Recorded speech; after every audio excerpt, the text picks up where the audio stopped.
भारत के इतिहास में जब भी धर्म कमजोर हुआ है, तब तब कोई महान आत्मा इस धरती पर अवतरित हुई है।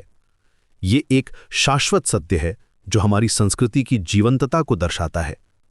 आज हम बात करेंगे एक ऐसी ही महान आत्मा की, जिसने न केवल वेदांत को पुनर्जीवित किया, बल्कि पूरे भारत में ब्रह्म सत्यम का सत्य स्थापित किया। ये हैं आदि शंकराचार्य, जिन्होंने अपने मात्र 32 वर्षों के जीवन में हजारों सालों का प्रभाव छोड़ा। उनकी शिक्षाएं आज भी करोड़ों लोगों का मार्गदर्शन करती हैं। 8वीं शताब्दी में जब बौद्ध दर्शन का प्रभाव बढ़ रहा था और हिंदू धर्म में अनेक कुरीतियां घर कर गई थीं, तब धर्म की स्थिति चिंताजनक हो गई थी। वैदिक परंपरा खंडित हो रही थी, अनगिनत संप्रदाय अपनी अपनी संकीर्ण विचारधाराओं का पालन कर रहे थे।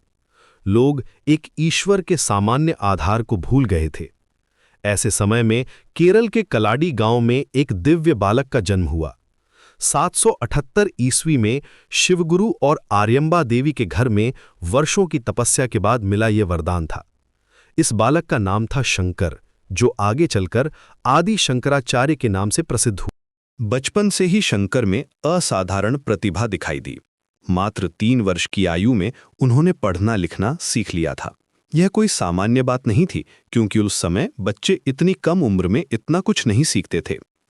5 साल की उम्र में वे संस्कृत के श्लोक रच देते थे। उनकी माता आर्यम्बा देवी अक्सर आश्चर्य में पड़ जाती थीं जब वे देखती थीं कि उनका पुत्र कैसे गहरे दार्शनिक विषयों पर बात करता है। 8 साल की आयु तक आते आते उन्होंने सभी वेदों का अध्ययन पूरा कर लिया था।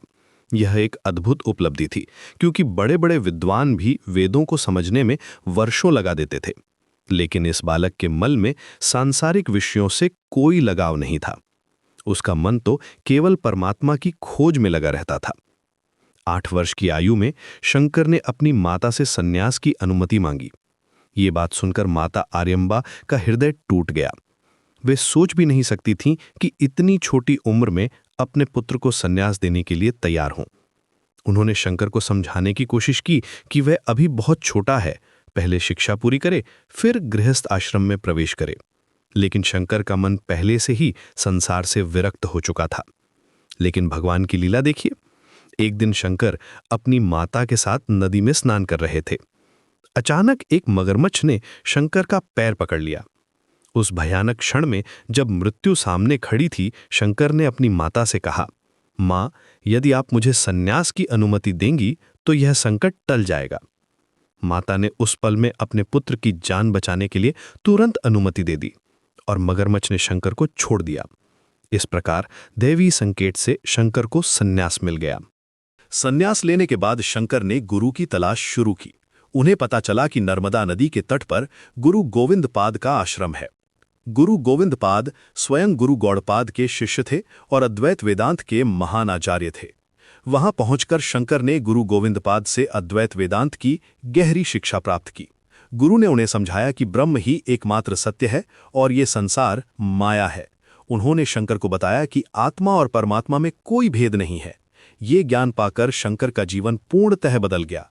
गुरु गोविंद पाद ने शंकर की असाधारण प्रतिभा को पहचाना और उन्हें आदेश दिया, भारत भ्रमण करो और धर्म की रक्षा करो, वेदांत के सत्य को जन जन तक पहुंचाओ। गुरु के आदेश पर शंकर ने अपनी दिग्विजय यात्रा शुरू की। ये केवल एक यात्रा नहीं थी, बल्कि बौद्धिक और आध्यात्मिक विजय का महान अभियान था। उन्होंने पूरे भारत की यात्रा शुरू की। उन्होंने केदारनाथ, बद्रीनाथ, काशी, प्रयाग, पुरी, द्वारिका, रामेश्वरम जैसे पवित्र स्थानों की यात्रा की। हर जगह उन्होंने बौद्ध दर्शन के विद्वानों से शास्त्रार्थ किया और उन्हें परास्त किया। उनका सबसे प्रसिद्ध शास्त्रार्थ मंडन मिश्र के साथ हुआ, जो मीमांसा दर्शन के महान विद्वान थे। ये बहस कई दिनों तक चली और अंत में मंडन मिश्र की पत्नी उभय भारती ने न्यायाधीश का काम किया। जब मंडन मिश्र हार गए तो उन्होंने अपने पुराने विचार छोड़ दिए और शंकर के सबसे करीबी शिष्य बन गए। बाद में वे सुरेश्वर आचार्य के नाम से प्रसिद्ध हुए।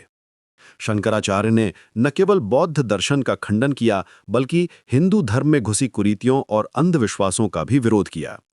उन्होंने कर्मकांड की जटिलताओं को सरल बनाया और आम लोगों के लिए वेदों का अर्थ समझाया। उन्होंने दिखाया कि वेदों में निहित सत्य कितना गहरा और व्यापक है। उनका मुख्य सिद्धांत था ब्रह्म सत्यम जगत मिथ्या जीवो ब्रह्मैव नापरः। यानी ब्रह्म ही सत्य है, ये संसार मिथ्या है और जीव ब्रह्म से अलग नहीं है। इस सिद्धांत के माध्यम से उन्होंने माया की अवधारणा को समझाया, जो बाद में सभी अद्वैत शिक्षाओं का आधार बनी। शंकराचार्य की सबसे बड़ी उपलब्धि थी 4 मठों की स्थापना।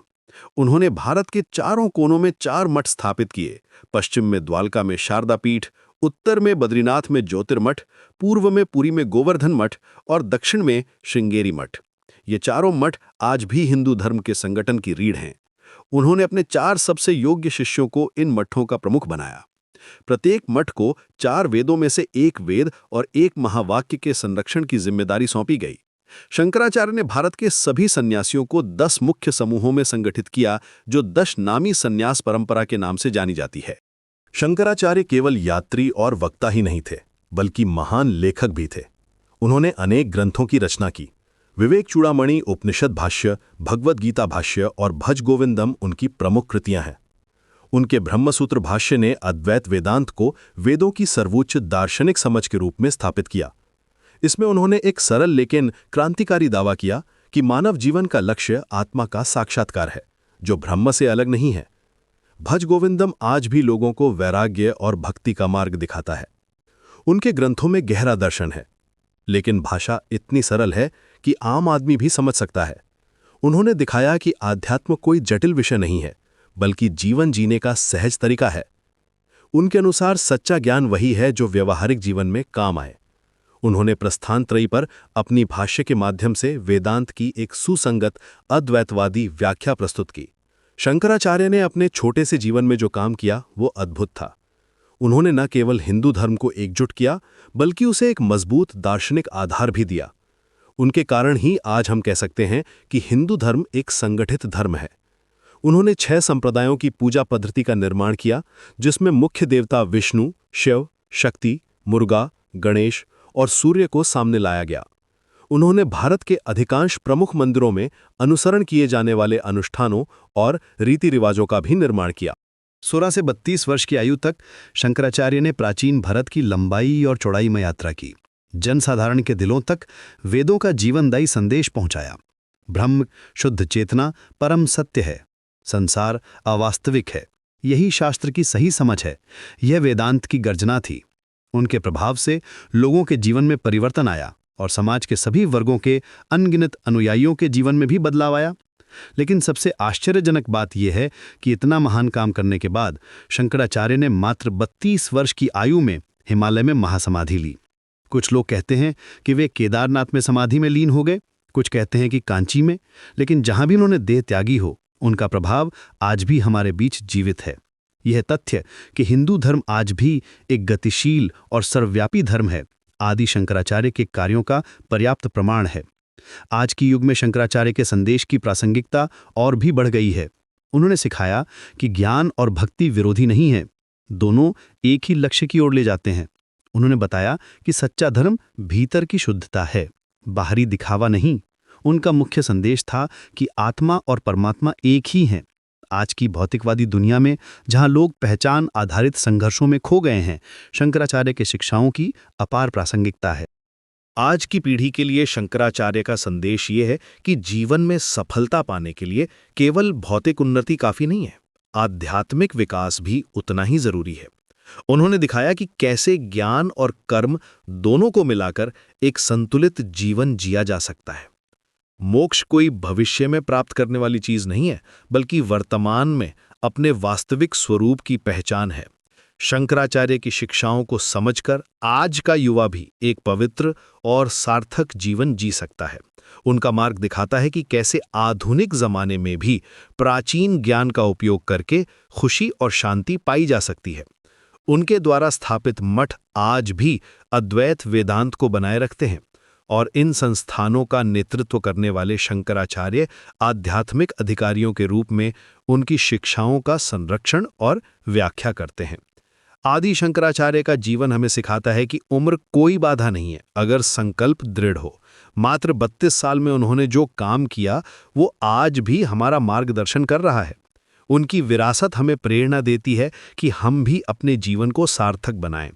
वे हमें सिखाते हैं कि सच्ची स्वतंत्रता भीतर से आती है और हम कभी बंधे नहीं थे, हमेशा मुक्त थे। तो दोस्तों, अगर आपको आदि शंकराचार्य की ये जीवन